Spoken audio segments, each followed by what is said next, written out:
It's the bird emergency. I'm Grant Williams. I am a bird nerd. And I love to do this show because I get to speak to some people whose names I recognise on bird books that I've had or articles that I've read when I've been sitting like a weirdo in the state library reading all the journals that I can't possibly afford to buy. So it's a great pleasure. I am having this great pleasure of speaking with Dr. Rohan Clarke. How are you, Rohan? G'day, Grant. I'm well. Thanks. Look, I'm delighted that you said that you'd have a chat with us. Now I'm having a guess. I reckon that I might actually have a year or two more on the clock than you, but we probably grew up cheering for the same cricketers or the same high leaping forwards in on the footy field or something like that. Yeah, I reckon that's probably pretty close. But I've been seeing your name in print for such a long time, looking at a lot of the birds that, as a youngster, I'll say a youngster because I think in our 20s we're still learning the craft when we're out in the field. How can you remember what your first publication was and what it was in? I can actually. So the first one that I ever wrote was on bristlebirds, eastern bristlebirds, and it was a little project I did in far eastern Victoria with How Flat, surveying the birds there and then all the way down the coast to Lakes Entrance to see if we could find any other locations. And it was in Australian Birdwatcher, which is now Australian Field Ornithology. And when was that, the first one? Now you've got me. I wouldn't know the date. Yeah, maybe sometime in the 90s, I'm guessing. Yeah, I'm terrible at dates. Yeah, ask me something about birds. I'd be thinking somewhere around 95, 96. Would that have been? That might be, but honestly can't recall. Yeah, but I do know that was the first birdie thing I wrote that was published. Yeah. Yeah. And did you always have the bird bug, or were you interested in a wide range of sort of nature and environmental issues in the formative years? Bird bug from a very early age. I self-funded, in inverted commas, my binoculars when I was in primary school. Self-funded in that clearly there was a lot of parental support there, and had a bird book, a field guide back then as well. But I was also quite active in both the Junior Field Nats Club and the Victorian Field Nats Club in my teens. And then, since then, I do ecology, but quite focused on birds most of the time. Okay. Now for non-Australian listeners and perhaps even non-Victorian listeners, bear with us for just a minute as I get all nostalgic and go down memory lane. Rohan, were you a member of the Gould League of Bird Lovers? No, I wasn't. But the link was when it must have been primary school, all of my walls in my bedroom were covered in those classic Gould League posters. Yeah, so there's a connection there. I may have been just a little bit late in terms of when it was really active, but yeah, definitely. And were you collecting their handbooks? I think they were called the handbooks to the birds of Victoria. So I know the birds of farmland and open country might be one, coastal areas and wetlands or something. Yeah, number 1, urban birds. Number 2, forests. Number 3, coastlines, estuaries, and rivers. Number 4, I think number 4 had the azure flycatcher on the azure kingfisher. Then number 5 was dryland and mallee, or was that the farmland one? 5, 6, and 7. I'd graduated. I was onto the Slater Field Guides volumes 1 and 2 by then. And the big prize, you'll probably remember this. Do you remember when the Reader's Digest Every Australian Bird Illustrated came out? The massive coffee table size blue book. Yes. The blue book with the sunbirds. Yes. So classic works. Yeah, absolutely. And I graduated from those volume 1, 2, 3, 4. Oh, and I had an uncle and auntie who had moved for a couple of years to New Zealand, and New Zealand had a 2-volume handbook that was sponsored by Fiat, the Fiat Motor Company of all things. And at about the same time, they sent me over these 2 books of field guide to the birds of New Zealand, which just blew my mind. Yep. It was. It just catches you, doesn't it? So it hung around with you for so long. Now, bear with me, Rowan. I'm going to read until people get sick of me. Your Monash page for your projects. Now, part of what we're going to talk about today, you're talking about establishing Australia's scalable drone cloud. So there's a couple there.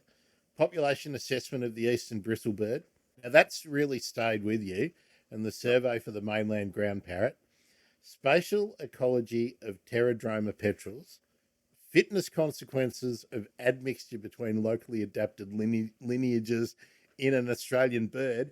Everybody's favourite, the eastern yellow robin, of course, on the cover of Volume 2 of the infamous Slater Guides. High-end sensors for monitoring and management of threatened species. Something which I was a nut when I was a kid. The helmeted honeyeater. Offshore turbines and seabirds. The Norfolk Island moorpork. Monitoring of seabirds on the Cocos Keelings, more seabirds. There's just so much. Norfolk Island, Christmas Island. So it's a grab bag of all things bird, but it probably is also really reflective of some really good collaborations and good people that we work with that help bring those things together. Which ones you flagged? Eastern yellow robins and helmeted honeyeaters, and their collaborations with Paul Sunnick's lab, who leads brilliant projects in that space and with great students. And I didn't know until recently that you'd done a lot of work on the Mallee emu wren, which of course is one of my favourites, and you've been studying translocations or reintroductions. So yeah, absolutely.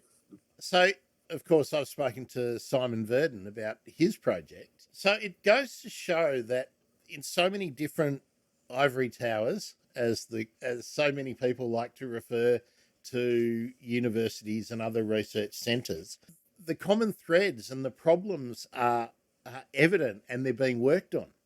So let's leap right into it. Let's jump to the end first. Why are we still failing so badly when there's so much great work? The research is out there. Why do you think we can't cut through at a political level and actually get decision makers to do what you and people like you have been telling us needs to be done for 30 years? Yeah, it's a genuine challenge. I think you're right in that we broadly know what to do and we know where the biggest threats lie. And if I was going to paraphrase those now, the biggest impending threat, the thing that's coming, is climate change. But the other really big threats, habitat loss, that's a core driver of almost all of the declines that we see. And then there's a bunch of other things that are incremental on those bigger problems. So habitat loss removes opportunity for species to occur there.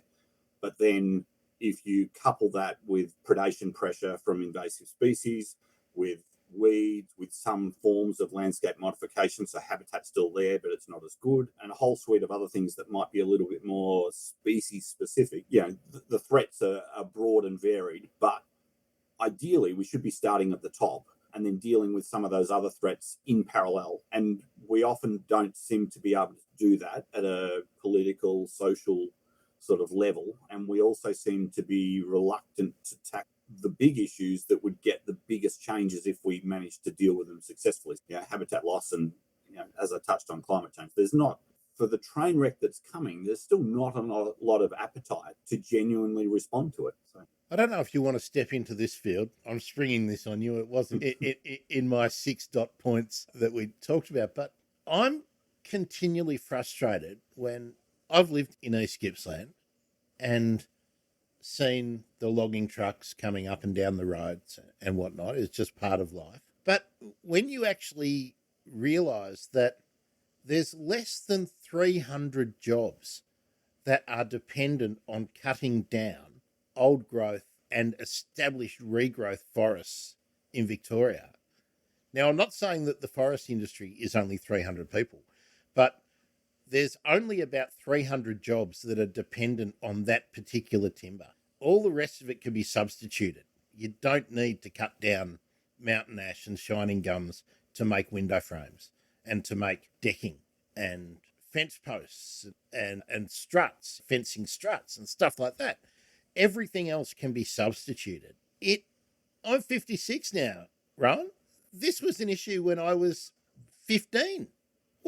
How How do you feel as somebody who's out there collecting and analysing the data and advising the departments and the decision makers? No doubt you've had to sit on round tables with politicians of all sorts of stripes and probably captains of industry. And how do you feel as someone who's out there doing the work when we continually don't do what we know we need to do? It's hard. All of that is really happening in the social and political sphere. The reality is that from an ecological standpoint, we mostly know what we need to do with those big broad things. And you've mentioned logging, but there's a bunch of other things in that same space. And I'm not an economist, but it's a no-brainer that there's far more value in the Central Highlands, for example, with tourism and recreational use. Just mountain bikes alone in some of those areas would easily eclipse the number of jobs that are created through by multiples of 50, you know. Yeah. And there's ways of making those things work. It's not to argue that mountain bike trails in every bit of forest are also desirable, but mixed use of forest that's retained for its ecological values and for the benefits that as a society we also get out of it. You know, Melbourne's border catchments and the outstanding example, but there's a whole lot of other really clear benefits of those forests. It does beg a belief that we seem incapable of making more rapid transitions when we know what the benefit is and why we should do it. And there's some super interesting history here, because some of the reason we have those forests is because they were set aside for logging. And so some of the reason we have some of our national parks and some of our really important state reserves is they were set aside for big. But it doesn't mean that 3, 5, 6 decades on, when we figure there's actually a much better way of managing that, and there's other things we could do to extract those other resources, that we shouldn't transition. But I think it's also worth recognizing the history of it and the links, and how we need to do it sensitively as well. Oh, totally. Forestry was such a key industry in the development of large parts of Victoria and probably everywhere else in the eastern parts of the country, certainly Tasmania. So, I don't think any of us are saying forestry is bad, but hey, when forestry was so important, we didn't know a lot of the things that we know now. And also, hey, we didn't have mobile phones back then. So if people are saying, well, we should be doing things the way we've always been doing them, well, then stop driving on freeways, go and hitch up your buggy, your horse and cart, and if you've got to go to town, just go down to Cobb & Co and jump on board. Yeah, well, we're moving on and forward, and that technology also gives us a whole lot of capacities to do better things in other places as well. We should be grabbing that wherever we can as well. Well, there we go. You've let me forward away from my favourite hobby horse. I'll just put a bit of context, Rowan. I get so frustrated because I was in student politics around the voluntary student union days when Kennett was in power, and all the parks and gardens people who were highly skilled, and we had all these beautiful streetscapes, all were sacked and had to reapply for their jobs, and everything was outsourced. And I gave away my age before. I was in my mid-20s, I think, when I went and did my horticulture course. Now, we were the garden state. People were really proud of our streetscapes. But a few years after all that, when just cutting street trees to straight lines and all that came in, people were saying, but we used to have such beautiful streetscapes. What happened? The whole industry was telling everyone what was going to happen.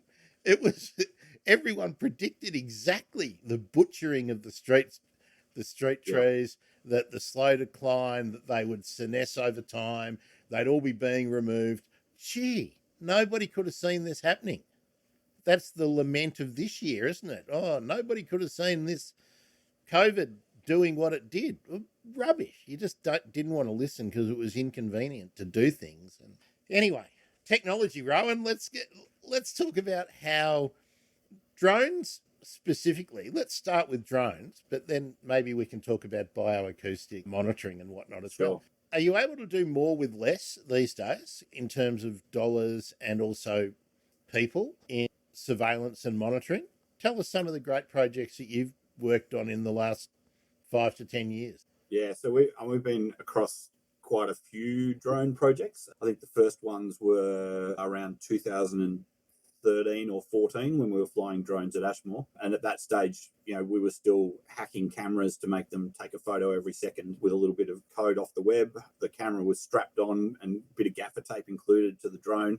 The drone was a Meccano set from the US, and we had a generator on the beach to keep the batteries charged up through the day. Step forward, 6-7 years, and the off-the-shelf Phantom 4 that you can buy now does all of that and more, and it does it at a way better resolution.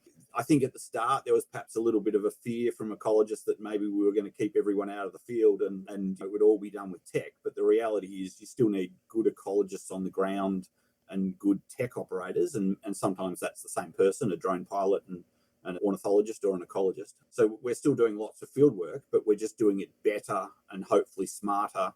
And the tech is allowing us to do it both more efficiently, but also to get more out of the same. So if we're monitoring, that means more precision, like much more accurate counts that allows us to be more confident that populations are or aren't changing with time, for example. And knowing that quickly is really important for management. So some of the projects, I touched on Ashmore Reef. We started by flying over seabird colonies at Ashmore. We were able to show, with a bunch of really good people involved, that we could get an order of magnitude higher precision. So closer, every count that we did with a drone was closer to every other count we did with a drone, compared to having 3-4 people standing shoulder to shoulder and all counting the birds with a spotting scope. So when you stand on the ground counting birds sitting on nests, we think we're great at it. When we compare it to aerial images, we're an order of magnitude less good. It's a pretty massive decline in precision if you compare those two. And so that boosts your power to be able to detect changes in populations with time. Are you at the point where you've been at it long enough and using the same methodology that AI is able to do most of the counting, that analysis work for you? I'd say we're on the cusp. So AI has been around a little while, and it does some really good things with some large databases. And just recently I was talking to people about iNaturalist and the fact that there's millions of tagged images in there. And there's a QA process that means those images get uplifted or downrated depending on how many people agree on the ID. And that's all feeding into the AI process. And so that's the challenge for us and for most other groups working in this space, is building those large tagged data sets, because you need to train your artificial intelligence to start with. There is an approach where you don't train it, where you get it to go and figure out what's in the images and things. But if we're interested in a particular component, great frigate bird nests, for example, telling them that these are great frigate bird nests is the best. Sorry, Rohan, there's got to be some good stories, doesn't there, if you've let the AI run rogue on the identification. That has anyone or has the AI ever turned up a fig parrot on Ashmore Reef? Not to our knowledge yet, but that's where we're at in terms of capability. There's outputs now that are, say, generic AI for detecting any bird in any setting in an aerial image. So flamingo on a salt lake, tree nesting seabird, through to some small bush bird flying through the image,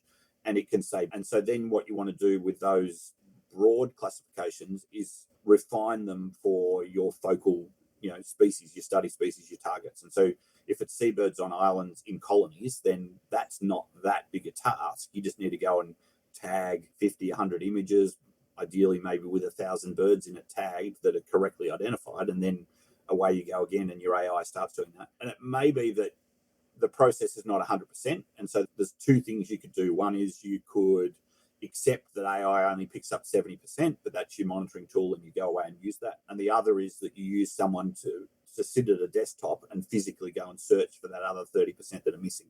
And both of those are more efficient than having someone look for 100% of birds in an image and tag them all from the start. So that's sort of essentially where we're at, I'd say, today. And in a year or two, we'll have moved on and AI presumably will be driving most of it.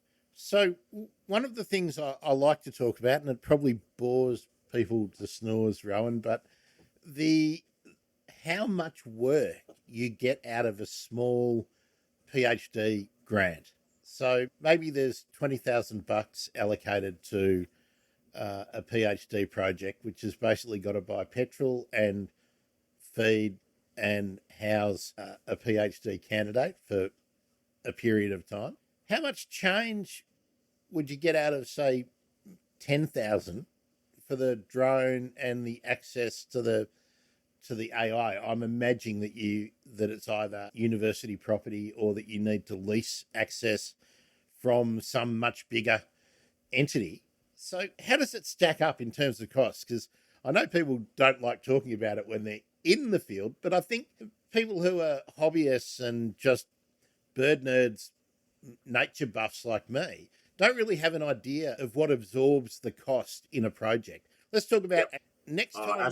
That one's off the charts. It might be the best example, but there's huge travel costs just to get to Ashmore. For those who don't know, Ashmore Reef's off the northwest coast of Western Australia. But one of the projects you were doing was monitoring eastern bristlebirds, and because you're in the same kind of habitat, the mainland ground parrot, the eastern ground parrot as well. How far does 20 grand go for a 12-month project to so maybe if I reframe the question, so let's say 21,000 over a PhD, and 21 over a PhD is roughly 7,000 per year, and that recognises that we would normally do 2.5 field seasons. Ideally, you'd do 3 because it's more data, but there's constraints in terms of write-up and the like. I want my students to have to do good science and to get good outcomes and write a good thesis and learn through that process. But I want them to have a formative experience in terms of being in the field, getting their hands dirty, learning, doing ecology on the ground, and almost everything that we do is applied. So we're looking for answers to questions that will typically help management identify threats, find solutions, and those sorts of things. That sort of money would reasonably fund those sorts of PhDs. If you had a PhD, or we have PhDs running on Norfolk Island, that gets you 1 or 2 field trips a year. That's flights, there's accommodation. It's an offshore island, so there's accommodation when you're on island. You can't camp, for example. There's some food costs, and then there's trackers and things like that. If you need lots of trackers, which are expensive, so some of that tech, then you'd need another grant over and above that. But when you think about it, this is, if you compared that to a full-time ecologist working on the same project on celery, then there's relatively little change out of 100 per year. And before everyone goes, you all get paid 100,000 a year to be an ecologist. There's a reality of on costs and a bunch of other things that don't get realised in celeries and are off the scene. So that's just what it costs as a package. But actually, celeries that people draw are less than that is the reality. Yeah, it's incredibly cheap. But I guess we're not trying to do it to be cheap. We're trying to best use what are typically awesome grant opportunities to get good conservation outcomes whilst training PhDs. And we want our PhDs to then go on and get good, productive, long-term jobs in those spaces as well. So it's not about just using PhD students cheaply and then chucking them on the pile. It's about them transitioning into a career that sees them paid well for the things that they're now trying to do as well. Yeah, I didn't want to try and give the impression that it's a good way to get cheap results. But I just think people don't understand actually in this field how far $7,000 goes in a year. I mean, try and get $7,000 filming an infomercial about something, or to ask an advertising executive how much $7,000, what proportion of a minute $7,000 will buy you on a Coke, and how extremely important that work is. That 48 seconds that it might buy you, that's extremely important stuff. Yeah, so you can come at it from 2 ways, right? Like, we're doing our absolute best to spend what are quite meagre funds, but massively appreciated when they're coming from granting bodies and the like, to get good outcomes for students that are doing the work and good outcomes for species and conservation. But flip that, and you can argue, why aren't these things that should be really important funded to a much, much higher level?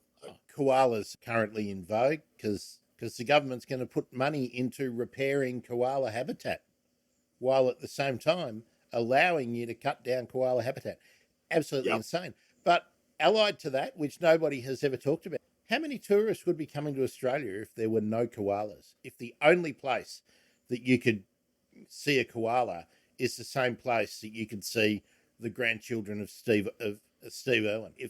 Absolutely. And the list, where do I start? Yeah, Great Barrier Reef, koalas, birding tourism. These are all, they're real, and they're worth an awful lot of money to the economy. way more than most of the things we'll touch on that are in the other spaces. But it's frustrating, isn't it? I suppose heading off in a direction that I didn't want to go, but actually I always want to go here. But whenever we talk, not you and I, but when the general news media and the political class talk, what if we stopped logging? Imagine all the money we'd miss out on. It would be terrible if we stopped this. It would be huge economic costs. Where are the committed environmentalists / ecologists / economists who are pushing the other barrow? It's very difficult to find anybody who will take a sort of financial point of view about the value of the helmeted honeyeater, for want of the Mallee emu wren. How much is the Mallee emu wren worth to Oyen? Probably quite a bit. That's right. But, I mean, compared to the countless trucks that drive through Oyen and stop off for lunch at the bakery, they'll always quantify a certain kind of tourism. But don't we have any friendly economists? You've been in the game a long time.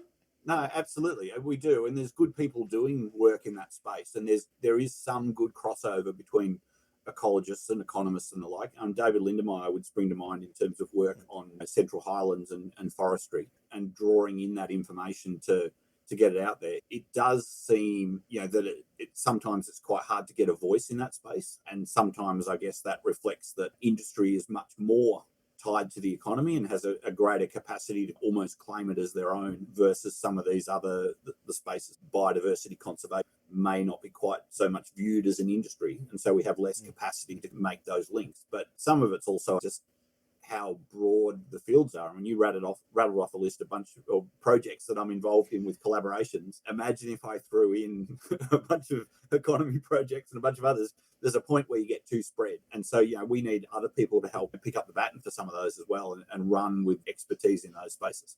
I wonder whether it's because there are vested interests supporting the work that benefits those industries, so that they can fund a PhD candidate to do that kind of work, whereas nobody in the ecology field is going to spend the annual $7,000 for a PhD candidate on an economic analysis, because there's important field work to be done to stop a development or slow a development.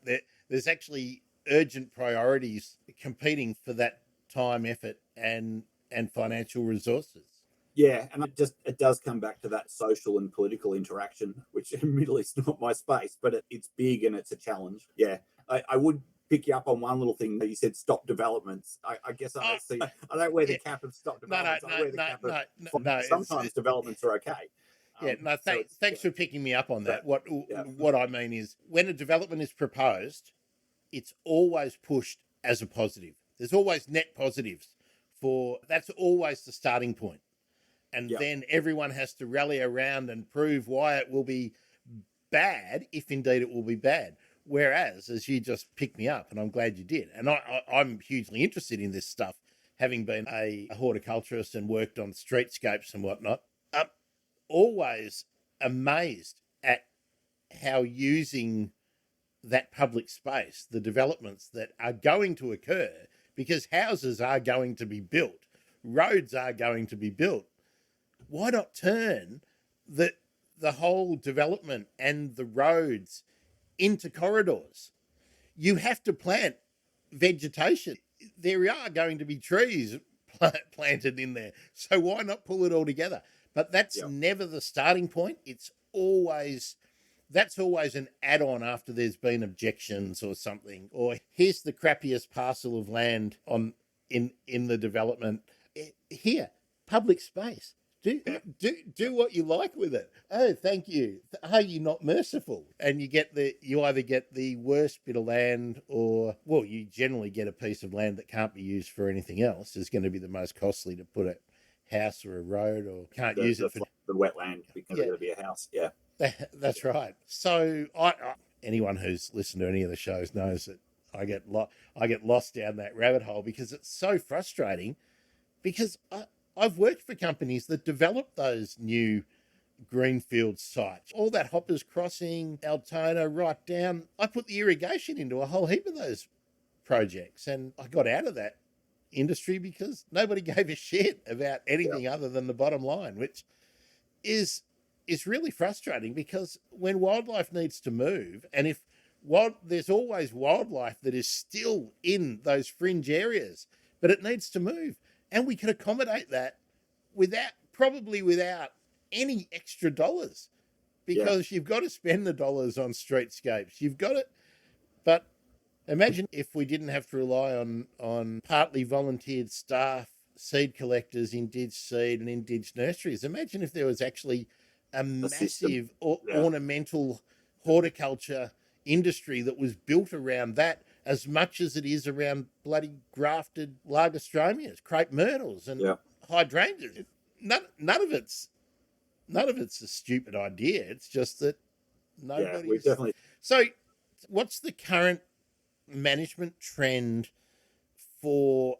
Let's talk about the Regent Honeyeater for a minute, if you don't mind, because I was struck when I was reading one of your papers, and I think it was from 2015, or it might have even been a little bit earlier, where one of the problems for reintroductions of captive bred Regent Honeyeaters was that sugar gliders were predating the nests. So that's a massive management problem. So what kind of approaches have been put in to solve that problem? Because reintroductions of Regent Honeyeater, I think, are going to keep happening, but the population continues to decline. And don't get me started on clearing box woodland. Well, I guess that's it, right? So the Regent Honeyeater plight, what it faces is because of vegetation clearance. It's a bird that wanders over vast areas of southeastern Australian woodlands, and as you fragment that and reduce the total available habitat, it gets harder to survive in that landscape. So you might do really well for a few years, but then you have a year where it fails to flower in a particular area, and normally they'd move to another area. That area is not available, they're out. And so then you step through all of those other little problems. We, as conservation biologists, we're not the ones revegetating the entire landscape, although there's been some phenomenal efforts in that space, particularly for Regent Honeyeaters. We're looking at how we can get those other incremental gains to conserve the species. And so understanding what happens to breeding birds and how many chicks they're able to produce is a really important one. And as you flagged, we stuck a bunch of video cameras on wild/natural nests, quite quickly learnt that nest predation from both sugar gliders and squirrel gliders was happening. That's natural. It's probably been happening forever and a day. It's just historically that would have been a sustainable take on those nests because there were lots of Regent Honeyeaters and they could sustain that. When you've only got 5 nests in Victoria or 10 nests in New South Wales, if 2 of them are lost to squirrel gliders and sugar gliders, suddenly that becomes a really big problem for the species. And so that's where we're at. And we tried a bunch of different exclusion cages and the like to see if we could get better outcomes. And so this is a bunch of cool trials where we made nests that looked like Regent Honeyeater nests. We baited them with quail eggs and plasticine eggs, and then we put a cage around a suite of them and another no cage on the controls. And then we looked at the predation rates for those 2 types of nests. And what we were able to show is that most birds that predate nests, so grey striped thrush and a few others are really common predators of these nests. They don't mind. They're quite happy to hop inside a cage and take the eggs. And we had mammals doing the same, hopping inside cages and taking the eggs. So that management technique doesn't look to be suitable. But the really important thing in terms of that study is we now know it's not suitable. And so for a number of years, the recovery team had been talking about, maybe we could try nest cages, and maybe that would, and then there's a bit of reluctance because if we put nest cages on the 5 nests we've got and they all fail because we put a nest cage on because the Regent Honeyeaters don't, then we're in trouble. And so there was this sort of interplay and pull within the team where some were reluctant to trial the method and others were, but we've got this kind of method sitting in the back of the room as maybe it's a possibility. We did the trials without Regent Honeyeaters. It doesn't look like it works. We need to find other solutions. And so sometimes those 0 results, the negative results, are also really important because it helps you frame what your toolbox might look like going forward. And so that's where we got with those nests. So are you the least bit optimistic about the Regent Honeyeater? I'm pretty pessimistic about regent honeyeaters. I think I've said it publicly a couple of times. They're in real trouble. They're now, I think it would be reasonable to say, functionally extinct, gone in Victoria. In my lifetime, that's been a change in that Chiltern and a few other places. When I was a kid, they were still relatively accessible as free-flying wild birds with no captive releases or anything. Pretty much any bird that's detected in Victoria now is a captive release bird, or possibly, if we're lucky, some progeny from those. New South Wales is not far behind. The numbers are in the hundreds and optimistically sometimes the high hundreds. I suspect it's a bit lower than that, but I'm not the one doing the modelling and counting and the like. But that's dire straits for a bird that moves over huge areas. This is not 100 regent honeyeaters that live in one little pristine valley that might be okay for the next 20 years. This is a few hundred regent honeyeaters spread over tens of thousands of square kilometres, trying to find each other, trying to find resources, trying to breed successfully, trying to move around a landscape that's not what it was 50, 80, 100 years ago. And there's been a lot of publicity recently with some of the work that Ross Case had done about the songs and the inability of generations to pass on sort of the contact calls that they need to establish the social bonds and to get together and to mate. If it's functionally extinct and we're not taking seriously preserving existing habitat, and I don't think anybody can say that certainly the New South Wales government is taking preservation of that habitat seriously. I think the Victorians it's already too late, as you've sort of said here. There's just so little habitat left. Is there an ethical issue about whether we should be diverting or spending resources on that species anymore when there may be others that we could potentially intervene and make a difference? And is that something that you and your colleagues, because of course you're in touch with every ecologist, conservation biologist in the world, so you can speak for your colleagues. No, well, it's the whole triage discussion, and it's what you do in times of crisis. Some could argue with the meagre amount of funding that we've got, we should be doing different things, but often that the political will is actually to give it to the things that are most in crisis as well. So it's actually hard to achieve funding for something that's threatened, but so threatened meaning it's been assessed as going to go extinct at some time in a reasonable period of time, but low on that threatened list. It's hard to get the funding for that. You get funding for the things that are in absolute crisis. So one of the sort of the mechanism and the priority there. But the other is that for the cost of some submarines, we could fund everything that's of value in terms of a biodiversity sense and pull it all together. And some of these things like regent honeyeaters they're not being dealt with in isolation. So a lot of the land covenanting, the protection of the best habitats has very direct flow-on effects for all of those other species that occupy those same land systems. But if you were trying to do it for the rare dunnart in that same area or the uncommon gecko, you wouldn't get anywhere near as much traction as using the critically endangered regent honeyeater to achieve the same outcome. So no, I don't think we should walk away from the most threatened. I still don't think we're quite there yet in terms of the triage requirement. But it'd be nice if we could see a system where we could better protect everything. The funding's not really that big an issue. It's the will. You mentioned submarines. I don't think we need to even sacrifice one submarine. I think we could sacrifice maybe one of the new tanks, or perhaps the drive shaft of a submarine, and we would be able to get tangible results in the conservation space. But nobody in government is out there saying, well, and you made the point too, if you protect the habitat for the regent honeyeater, you protect the dunnart, you protect the gecko, you protect the wood-boring beetles, you protect whatever butterflies are there, you protect the intact eucalypt woodland community that so many organisms depend on. You get massive bang for your buck. Yeah. But we still don't seem to have been able to get into the majority of the population that, and climate change is allied to all this, but you can't afford to lose one because there's always a knock-on effect for something else. And if I say one, I might talk about an existing habitat, intact habitat.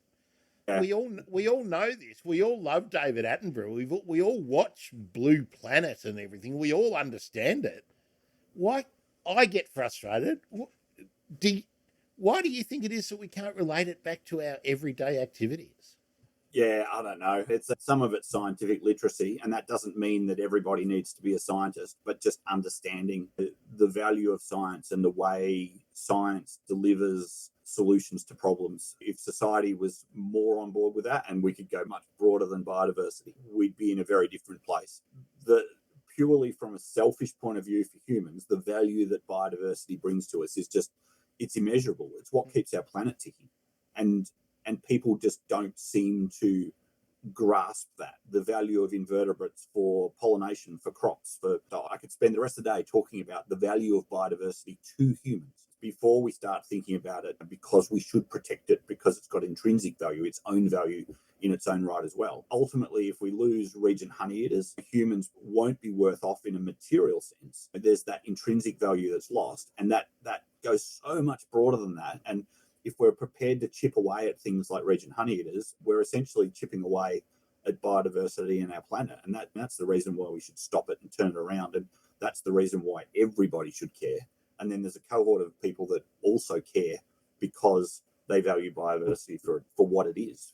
I want to ask you something that's just come to mind when I was thinking about the work you do, the value of the ecosystem as a whole, climate change, fires that are so impactful that we've had in Western Australia just in the last few days. And of course, we remember in Victoria the catastrophic loss of habitat in recent.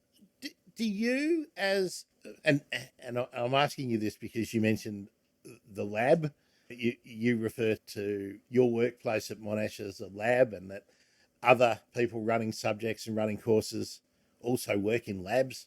Yep. Do you feel valued as a scientist, albeit we're saying in an applied sense, in the same way that somebody in a lab, in a white coat, mixing stuff together in test tubes and then getting on the news talking about the new pill to stop people getting fat, valued? Like, do you?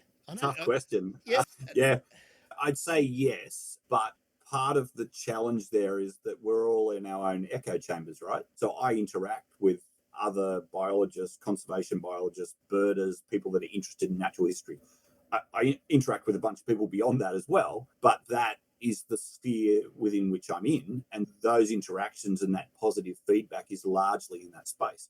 But we do get good traction in a broader public sphere for some of the actions we do and some of the good outcomes we get. So I think there's value. Society generally values these things. It is tied back to that scientific literacy, though, and whether a good proportion of people fully understand what that win means more broadly for the thing that you're working. But that might also apply to the people that are working in a lab and working out how to bust the next fat busting cell or whatever it is as well. Like the capacity to appreciate that 60-second grab in the news towards the end about something that's exciting and a bit quirky that's just happened may have much broader ramifications beyond the quirkiness that the media put the spin on for you. Yeah, I think is often lost. Something that pisses me off, and I'm going to get this off my chest, is there's so much great work being done, and all of our TV networks have got shows that need to fill 2 or 3 hours in the morning going blah, blah, blah, blah, blah, blah, blah. Kanye West did this. Some other pop star I've never heard of did this or reacted to someone else's Instagram thing and blah, blah, blah. Why the hell isn't Koshi or whoever the other ones are? I only know Koshi because of football, really. Why don't they have every week or even every day the 3.5 minute segment with Dr. Rohan Clarke talking about something? Or what? Doesn't need to be me, shouldn't be me, No, but absolutely in terms of there that is space platform. they have to fill, and they have this enormous amount of time they have to fill on programs, so that if I watch ABC News Breakfast or whatever it's called in the morning, I'll get 6 crosses to some idiot sitting in front of a green screen at Parliament House. So, well, something might happen today.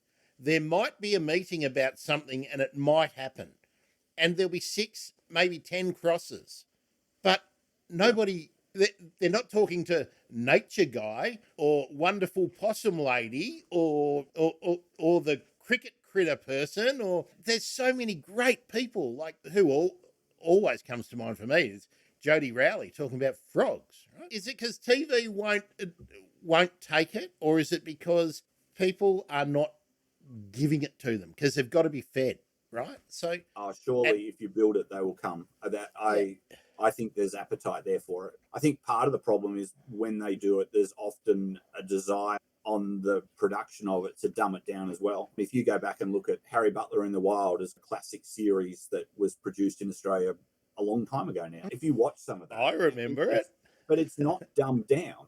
No. It's working through our understanding of ecology at that time and how the different species of animal that he was throwing his hat on and catching and handling and talking about, how they all interact and where their special place is in the environment. It's not someone standing in a studio with a koala on their hip where it's mostly about the host giggling and laughing and getting to pat it or hold it. It's like we've transitioned in terms of our exposure to nature as well, to the point that it's cheaper, shorter grabs, basically.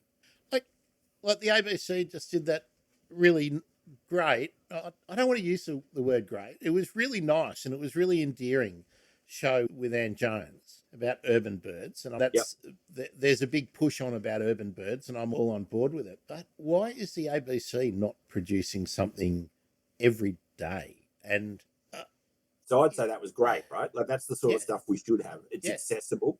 It was backed by science. It had people with authority speaking about things. And in that instance, it was also very relatable because it's traveling around an urban environment where the vast majority of Australians live and showing us an array of different, very cool stories, some of which present challenges, noisy miners and pardalotes spring to mind, and others where there's good news stories because there's species winning in an urban environment that maybe we didn't expect. So powerful owls. Yeah, that's what we need. We need more of that. And I didn't mean to cast aspersions on it by being not a great program. Yeah. What I get frustrated with is that for 6 months or a year, everyone will talk about that program, right?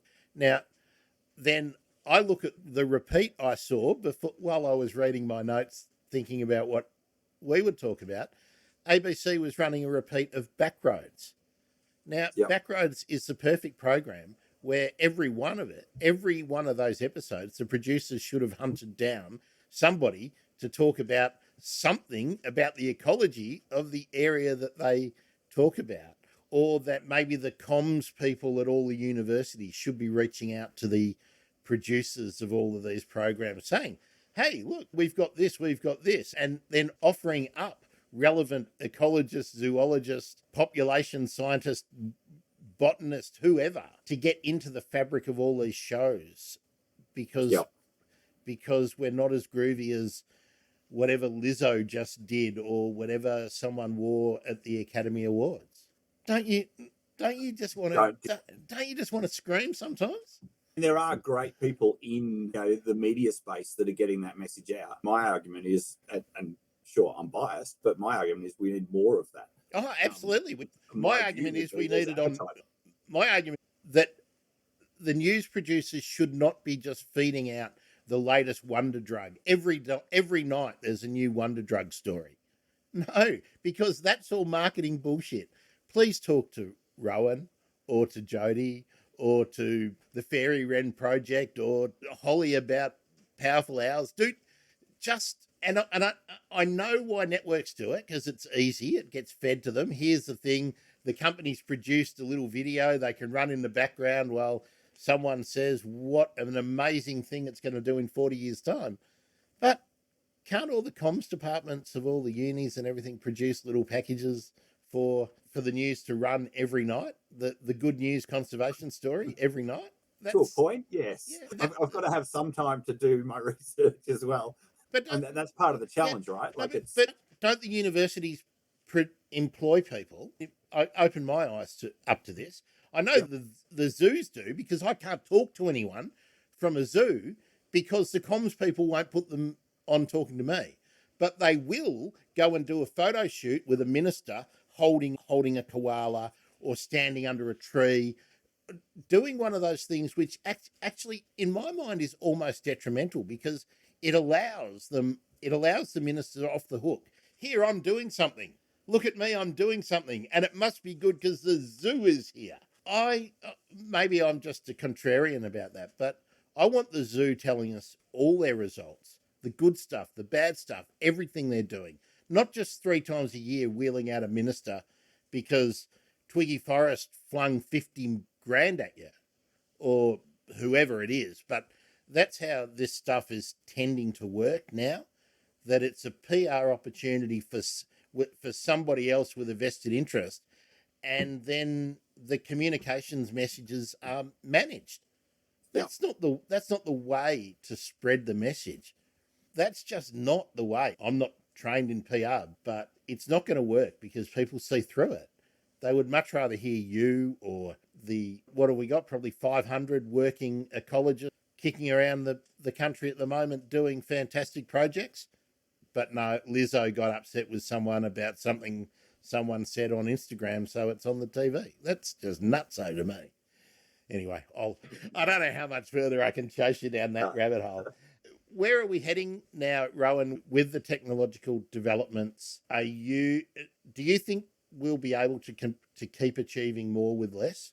Because inflation never stops. I don't think that your research funding for a PhD candidate is going to double in the next 5 years. Are we going to be able to keep getting the same bang for our buck or more bang for our buck with the assistance of technology? In tech, I'd say yes, but it ties back to some of the wins that you get in tech that may not be translated to less time on the ground or less cost collecting the data, but it might be improved data for the same effort or higher precision counts or a better understanding of all of the species in the system for about the same amount of field time. We talked a bit about drones and counting and getting much better precision with aerial images, but the same thing applies for acoustic recorders, for example, where if you've got AI capacity and it's developing and getting better, but if you've got AI capacity to filter very large data sets of songscape, so the sounds of the environment that you're in, the bush typically, then you potentially can filter for dawn, dusk, middle of the day, middle of the night, and pull out metrics on frogs, mammals, and birds that are vocal for about the same amount of field work that would require you to go and do a survey at each of those sites. The field time may not change. You've got to go put the recorder out, you've got to pull it in, you've maybe change batteries and the like, but you end up with a much deeper data set with time, so long as the tech is there to support the extraction of the data. It's no good going collecting all the data and then spending 5 years in the lab downloading it all and getting it to a format that is then interpretable. So it's that data management or data collation, data interpretation, data management where the tech is really coming to the fore. It's driving it. So is that a bottleneck for some of these projects in that there's so much data being collected, but that you don't have the infrastructure or the resources back in the lab to process it and catalogue it and analyse it in a timely fashion to make it useful? Oh, absolutely, for some projects. So, I mean, if you're doing bird surveys and you're carrying a digital recorder with you, so you're tapping in the data as you go, but you're still doing a traditional survey of hear it or see it, record it, identify it and log it. If that goes into a digital platform while you're in the field, then there's very little processing required at the other end. Flip that, if you were looking at invertebrates and you want to understand what prey is available for them, and you're going to go and do a bunch of pitfall traps to catch insects and other invertebrate spiders and the like to see what's there, that generates a field data set of vials back in the lab that might take a year to process. So yeah, there's certainly places where the field data collection is quick and the subsequent processing is a massive bottleneck. And there's others where that's not the case because a combination of just efficiency in terms of the way it's collected, but also tech allow you to get over that hump quickly. And thanks for mentioning that, because for the layman, for the people who aren't working in science, that's all part of the job. You might be studying a bird, but you have to become part entomologist. If you're working on seabirds, you have to understand fish and crustaceans and mollusks. And Absolutely. It doesn't mean that you're an expert in any or all of those spaces, but you need some understanding of those. So, like you said, diet of seabirds is a really important factor. It dictates where they go to hunt food out in an ocean system. So knowing what they eat has a huge impact on that insight. We've stunk the entire floor out, probably the entire building, with regurgitated fish matter being sorted in our lab. Okay, well, the less glamorous stuff. I want to crack on to ask you about a couple of things. Can we talk about the eastern bristlebird and the mainland ground parrot, the eastern ground parrot? Because of course anybody who follows birds in Australia will know that the western ground parrot is hugely under threat because it's so localized in where it exists.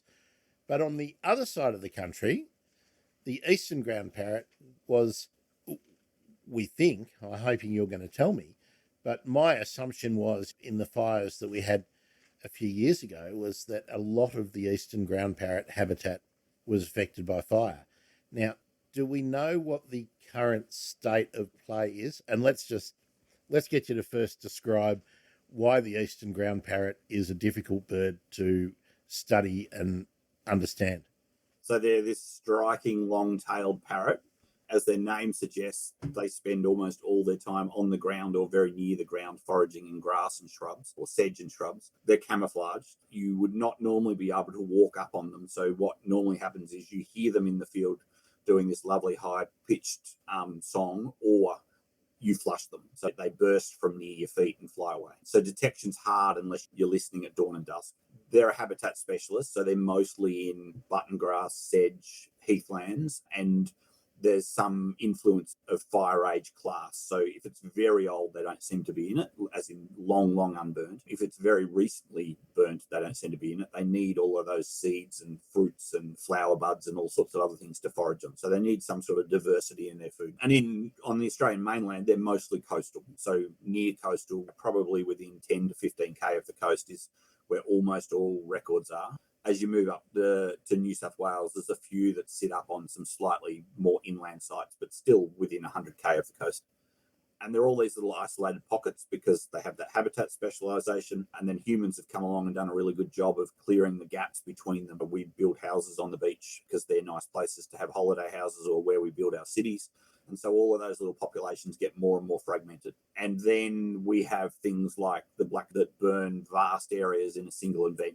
So instead of a small fire that burns through a single heathland or part of a heathland, we raise the entire region in one go. And having flown over some of that soon after the fires, that was blackened to the beach. So there is no opportunity in the short term for birds in those areas. They either need to first survive, and then they need to eke out an existence for weeks, months later before they can get back into suitable habitat. So that's the challenge with them. The status, it's pretty grim. I think that eastern ground parrots in quite a lot of areas are probably, and this is going to sound particularly grim, maybe just a few decades behind where they are in Western Australia. The Victorian plight must be pretty extreme now. Populations that are relatively small in Wilson's Prom, and then just a handful of other sites where they've occurred and been detected post the fires. I'm not sure, I haven't been following really recently what the estimates are, but they're small. And these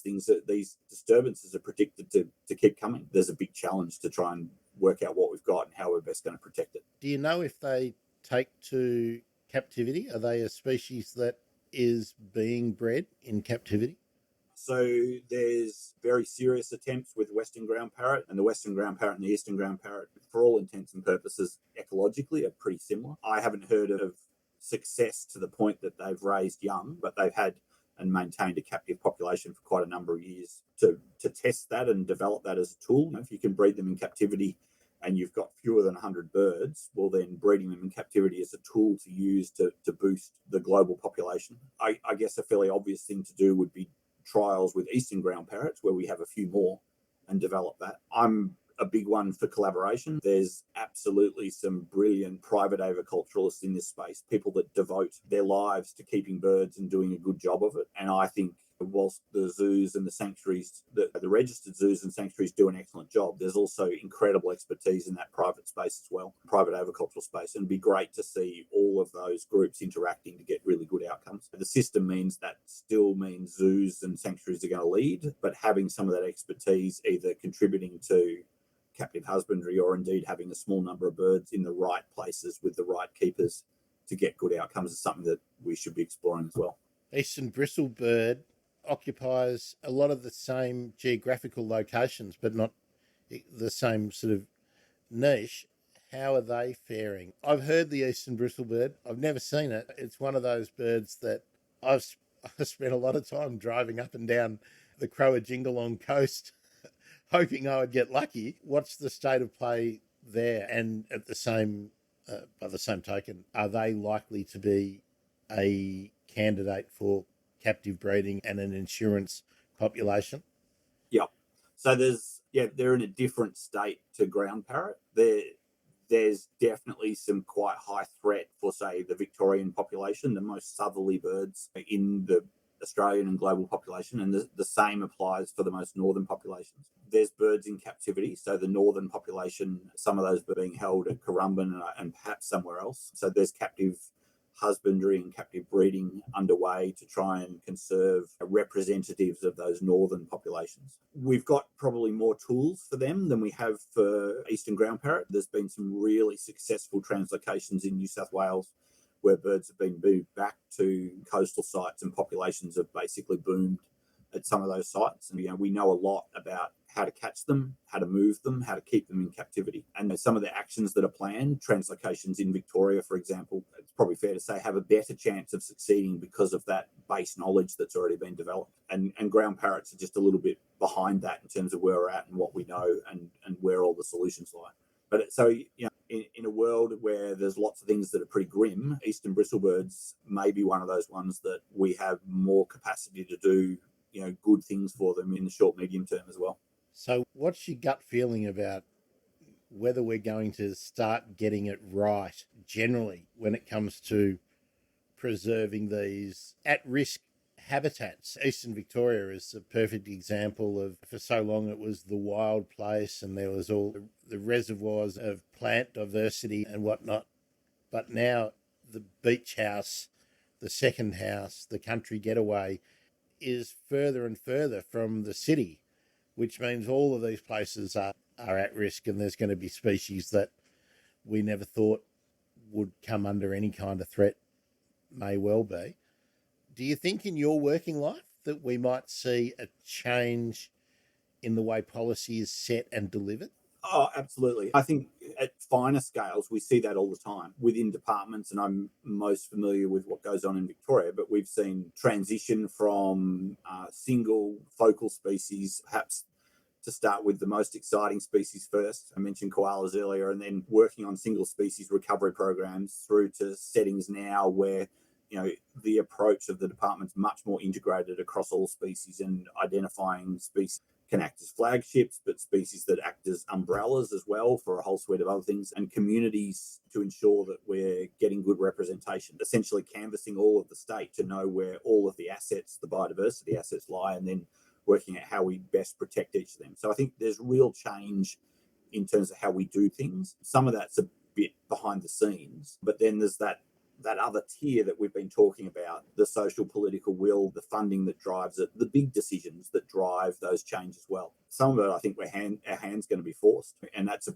to think that's likely to happen in my lifetime is a pretty scary concept. But I do think we're already seeing the effects of climate change and the impacts on biodiversity. And so in the next couple of decades, some of those things will be very apparent to the vast majority of the population. And sadly, for some, that's going to be the trigger to act as opposed to acting now.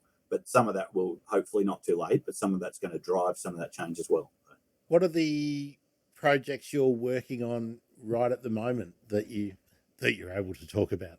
Lots of exciting ones. Norfolk Island, we've just had Luke Halpin finish his PhD on seabirds. So you mentioned pterodromas and foraging ecology. So he was working on white-necked petrels and kermidecs and black-winged petrels and understanding where they go to forage and what the threats might be, how successful they are with nests, who eats them, which includes giant centipedes in burrows. We're working on Norfolk moorporks, critically endangered form of a little forest owl that lives on Norfolk, and a PhD student, Flossie Spearing, working there. Lots of other bits and pieces on the go. You touched on wind farms, and we're working with industry in a couple of spaces around transitioning to green energy whilst also trying to get the very best outcomes for birds as part of that. It is a reality that turbines and birds don't always mix well, and how you get those wind farms designed so that you minimise impact on and other biodiversity whilst also moving to green energies,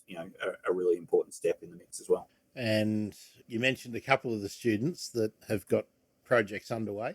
I wonder, you've been involved for such a long time without painting you as an old man, because you're far from that. Do you have any sort of favourite projects, or some that you wish you could go back and maybe extend, that you don't feel like the work was done, or that we're in now 10, 15 years down the track that you think need to be revisited? Yeah, hard question. Lots of favourite projects. Like a lot of the projects that I'm involved in, I really, both in terms of that interaction and the system that we're working in, but also hopefully in terms of having a positive impact, like learning more to be able to leave or provide managers with new information, or cracking the nut for the management tool that allows us to push forward. Some of those systems we've got out of because we've given it a good crack for 3-5 years, the life of a PhD or two, and we think we've broadly identified the solutions, and it's over to the conservation managers to then run with it,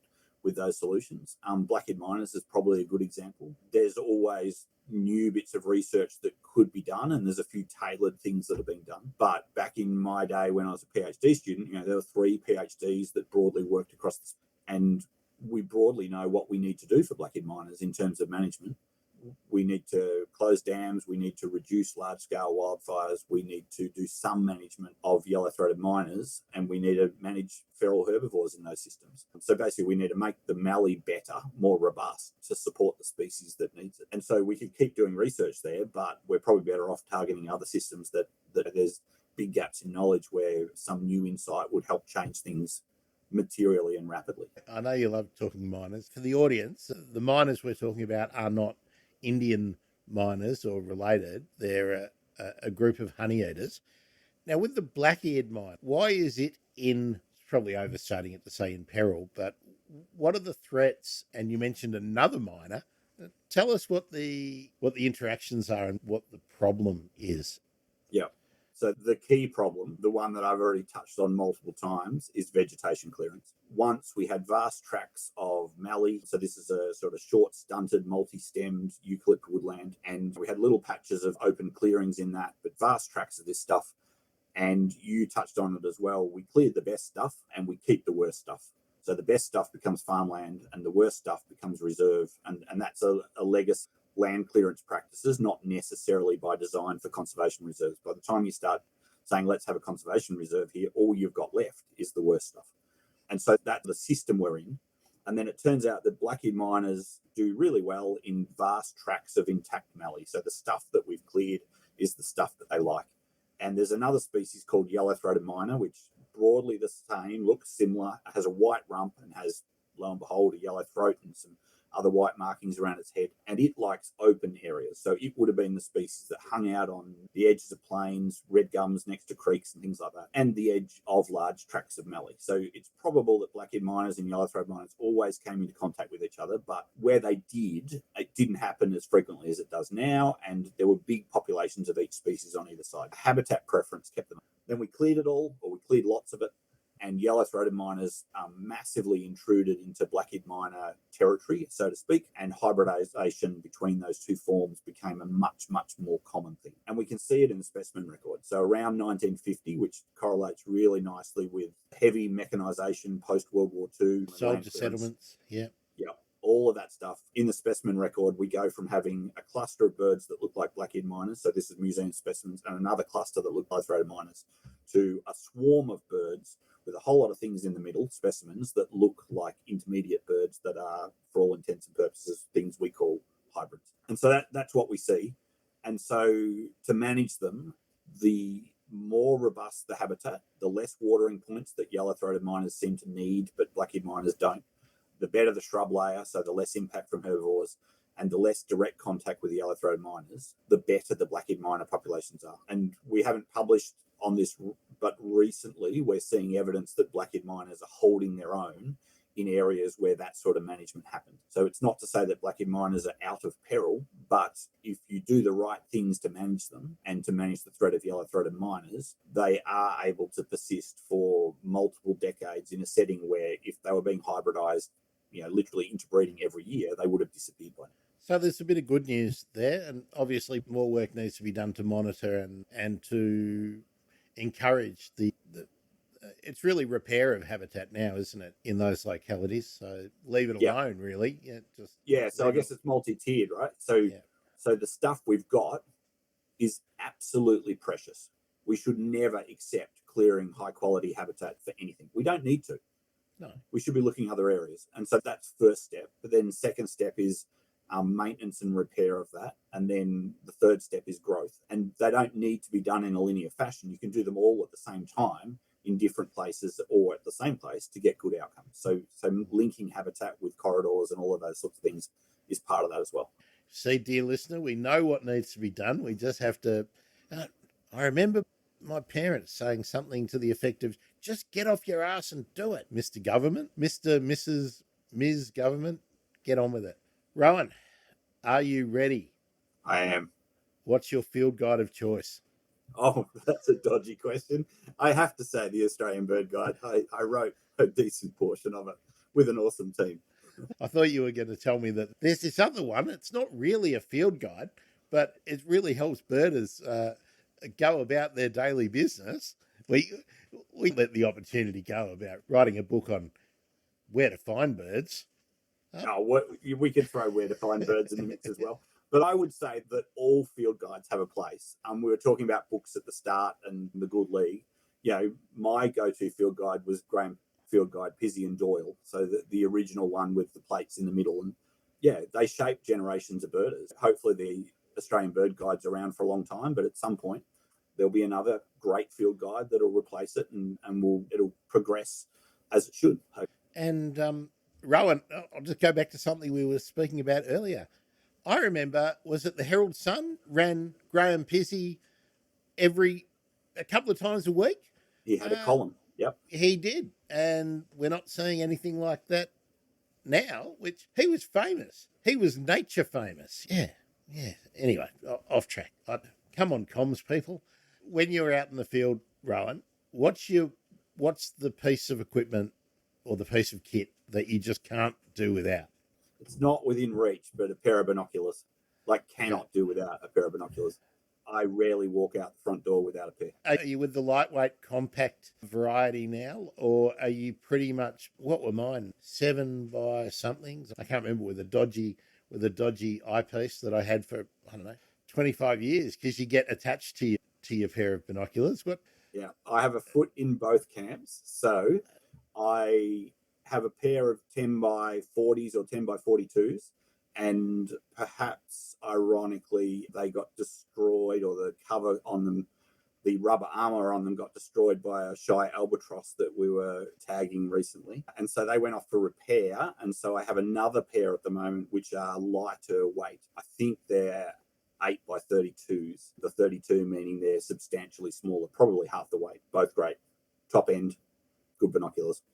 Yeah, I'm in the market for a new pair, and I'm horrified at how expensive a good pair is nowadays. I can understand. I'd argue that they last a lifetime, but mine last about 10 to 15 years. Yeah, I guess I'm looking at them compared to what a spotting scope costs. The difference between a pair of really good binoculars and a spotting scope, it's probably a dozen years ago when I was last in the market, the difference was astronomical. Mm-hmm. Now it's not that far apart for a decent spotting scope compared to a really good pair of binoculars. But if anyone out there, binocular companies doing sponsorships or anything, just saying. Do you take your mobile phone with you all the time? Are you logging on the go when you're out bird watching, or do you do all that stuff when you come back? A mix. Yeah, it depends a lot on the setting. These days, probably like almost everyone, we carry our phones everywhere. It's our safety device and all sorts of other things. It's our GPS. The thing that I used to wear a backpack to carry is now in my hand as part of a thing that I use as a phone. Yeah, so yes, I carry it, but on boats, for example, and we do quite a lot of vessel work, and I do a lot of bird watching on boats as well. I am old school and just take notes on boats. If I'm birding recreationally, then unfortunately I have my phone on me and I would be punching it into as I go with a few little rules I have for how I put things in. But there's so much more to talk to you about. We've hardly even mentioned seabirds, but slightly off track. I'd always thought of you as a bush birds guy, and but yet, but I'm obsessed with seabirds, but yeah, and seabird ID. So, but we can leave that for later. Actually, I have to ask you about that. When did that happen? Like, when did you become like a seabirder rather than just a birder? Yeah, 90s at some point. Again, it's all a bit of a blur back then in terms of what I was up to. Getting out on a boat and having the best part of a decade or more dreaming about seeing an albatross or perhaps seeing something that's a speck on the horizon, and then having 50 albatross within 20 meters of the back of a boat. That stuff, it just hooks you, or it just hooked me. And seasickness comes and goes, but I can manage it. So I'm not one of those people that's like, I've never been sick, but I can handle boats. And so it's just, I guess it's the thing that excites me about it is it feels like frontier birding. So you go out on a boat and you can be an hour and a half off the coast of Victoria and you can be making new discoveries. And that's the same with island birding. It's the same with birding remote pockets of bush. In reality, it's the same as patch birding where you're birding areas that other people aren't birding. So finding new sites at a local level. All of that is, that sense of discovery and just sense of learning is one of the things that I really enjoy about birding. Well, you had a pretty good get recently, didn't you? We've been seeing some nice birds lately. Do you want to talk about that off Eagle Hawk? Oh, we had a phenomenal trip or weekend off Eagle Hawk Neck in Tasmania weekend just gone. Very large numbers of species. Most exciting birds were a New Zealand storm petrel, which is a bird that came back from the dead, or just was imagined into existence. Exactly. Described from specimens in the specimens collected in the 1800s of the description. Not seen alive pretty much until mate found one in 2003. Right. Now they're getting 80 in a flock off New Zealand, and we had one off Tasmania, which is super exciting. And then the other one was an Amsterdam albatross, so another bird that's sort of near mythical in terms of its tiny population size, the fact that it breeds on Amsterdam Island, the fact that there's fewer than 200 adults in the world, and one of those flew past the boat off Tasmania as a first record for Tasmania once we do all of the work of submitting it and the like, and the same second or third record for Australia as well. So on that trip, I'm guessing they were both lifers for you? Lifers in an Australian context, absolutely. New birds that I haven't seen in Australia before. But not lifers on your life list? I hadn't seen Amsterdam albatross before, but I have been lucky enough to go and do a little bit of work on New Zealand storm petrels. Okay, so that's pretty good. Just that was a nice trip off. Yeah, very good, very good. Okay, that I went far deeper on that than I expected, but it just goes to show, doesn't it, that anytime you go out and you're looking, you can see something new, and that holds true for if you're bushwalking and you've never really noticed orchids, or you've never really taken the time to identify the eucalypts around you or grasses, you'll always find something new. So keep your eyes open. 100%. So you've been birding a lot of places. What's your favourite place that you bird regularly and that you have ever... Well, if there hadn't been a pandemic for the last couple of years, I could claim that I still bird Ashmore Reef regularly, in that I get there once or twice a year. That's easily my favourite place. It fits all of those things we were just talking about: frontier birding, sense of discovery, new things, not just in terms of new species, understanding migration patterns and rare mainland birds that turn up halfway to Indonesia and things like that. But look, there's so many great places. Tasmanian Eagle Hawk Neck boat trips, something I do 3 times a year, and they are just so enjoyable as a birding expedition. And birding local patches. I live on the outskirts of Melbourne, and there's some fantastic little pockets of the remnants that haven't been cleared that still support some great birds. And it's the same stuff, that at that local level, that capacity to discover things and learn new things about birds is, and that keeps you ticking, keeps you moving along. So what's your bucket list location for birding? Ooh, that's hard. It's probably somewhere remote. I don't know. I've been pretty fortunate. So, don't necessarily have a list of all of the new places to go, but there's lots of lovely places to go back to. Have you ever been to the Galapagos? No. There's a whole world out there. Some places in South America that have obscene numbers of birds that could be species that could be seen in a day, or remarkable shorebird sites, or northern hemisphere pelagic opportunities where everything would be different. Is that actually? I'm straying from the format, Rohan. Excuse me, but is that something as a experienced working ecologist? Is that what excites you? That you can still go to places where everything will be really different to what you know, and that you need to go through that whole learning process, that familiarizing yourself with what's there and what they do in that environment? As a birder, that excites me. As an ecologist, that might worry me, because there's probably better people to do things in the systems that I don't know well. The people that are already familiar with it have already cracked a lot of those little nuts in terms of how things behave and interact. And so, working in systems that you have a good understanding of, or dipping into systems where you already know 1 or 2 species or a subset of the community really well, is where you can have the biggest impact. Starting with completely new systems might mean there's an interesting, exciting birding learning curve there, but it might also mean there's a lag of a few years before you start having material impact in terms of the changes you can achieve that are good for species and systems and biodiversity.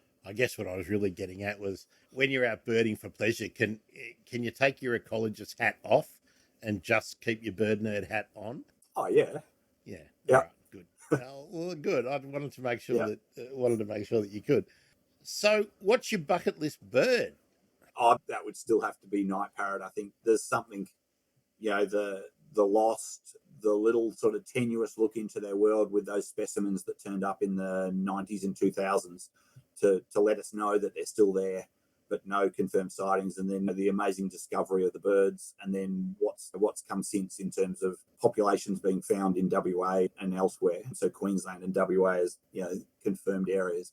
It's just such an amazing story, and it all makes so much sense. And the early naturalists were so right in so much of what they said, but because we'd gone a generation or two without any good understanding, we were starting to not believe a lot of that. But behaviour, calling activity, habitat tick so many boxes. Interacting with them would be a pretty neat thing. Well, you'll be very happy with one of the next episodes of the Bird Emergency if you're into the night parrot. I can give you a heads up on that. So, do you have a best bird, a favourite bird? No, I always say, because this is a common question, right? So it'd be normally something like flamingo, but I don't. There's so many great birds out there. That's right. Every bird is the nuances best bird. And exactly. Yeah. Whatever you're looking at and experiencing at the time. That's right. Every bird's the best bird, and especially the little brown bird. Yep. Yep. Well, that's great. We've got through a lot, I think. Rohan, sorry if I got a bit too worked up there, and I'll have to take my pills, keep my blood pressure down. I don't know how I'm going to survive always talking about things that upset me so much. Upset me, but give me so much joy as well. I think we've determined that you are a list keeper, but when you're out there in the field, not working, you're an experiential birder as much as a competitive list keeper. Actually, do you know your life number? There we go. That'll sort you out. So globally, never. Yeah, no. Never worked it out. Nationally, I have an idea of where I fall, but not exactly. So, and I think that's probably also a reflection of change over time. More focused on twitching, listing, a little bit less focused on that now. But that's not to say that I don't get a massive buzz out of seeing a new bird. It's all in the mix, right? That's always super exciting. When I get that buzz, that it's not competitive. I'm trying to get competitive. Have you heard of the bird a minute push? I've never gone down that. Let's call it a pathway. Yeah. Well, yeah, pathway. Yeah, I think it's a gateway perhaps for some people, Rowan. I'm trying to get right into it, but I find it hard to bird at a pace. It's just not. That's just not my relationship with the birds. I have to stop and watch, and doesn't matter if it's sparrows or willy wagtails or, oh Yeah. wow, black-faced cuckoos. Ooh, look what it's doing with its wings. Isn't that interesting? Oh look, I can't do it at a pace. I'm a terrible twitcher, terrible competitive twitcher. But I love that you're all out there. Yeah. But what you've just said is should always be absolutely okay too, right? Like what birding means to an individual should be just what it means to that individual. Yeah. Absolutely, it's a community where we can all share our experiences, but we can't judge each other for the way we do it. That's crazy, you know. That's crazy talk, man. That's crazy talk. Thanks. I really appreciate that you've taken so much time with me. We've hardly scratched the surface of the work you've done. I'd really like to, at some stage, follow up with you about the miners and emu wrens, just simply because it's something that the emu wren we've talked about before on the show, and it's going to be an ongoing management conundrum, I think, as fires, not that they're more present in the landscape, but that they seem to be certainly more destructive in terms of totally obliterating working habitat sites. It's exterminating them rather than that progressive. What's the term I'm looking for? All those things have a progression over time that alters the habitat slightly, but not so much as to make it unlivable. But I think we're seeing it's cooking the habitat rather than altering the habitat. Yeah, we're seeing big step changes basically. Yeah. So you can tell I'm not a scientist, mate, that I'm a horticulturist. Thanks so much, Rowan. If people want to follow your work, what's the easiest way to keep an eye on what you're... I hang out on Twitter a little bit, and we have a lab web page. What else is there? The lab web page is researchecology.com. So researchecology, all one word, .com.au. Yeah. Okay, I'll link your Twitter handle too, Rowan, if you don't mind. Hopefully, no one's going to be a mad birder stalker. All right, that's been Dr. Rohan Clarke. I am Grant Williams. This has been the Bird Emergency. Thanks for being with us. Bye.